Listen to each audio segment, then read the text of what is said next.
Қарындас, саламатсыз ба? Привет.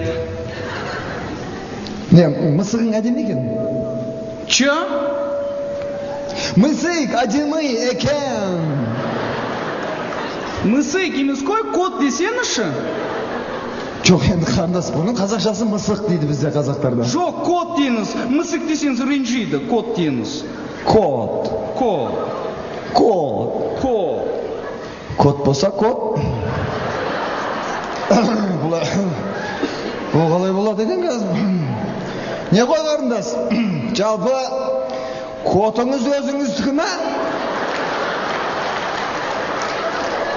Сіз қандай сұрақ қоясыз? Енді мен біреудің котымен жүрмейтін шығармын? Конечно, өзімдікі. Әңгіме жоқ.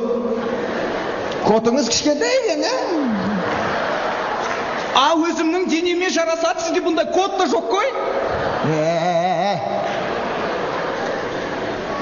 Не ғой?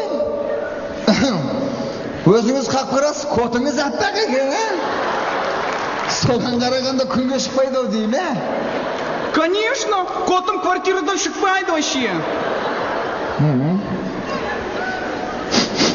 Бір түрлі иіс шықты ғой. Котыңыз сасып кетіпті ғой.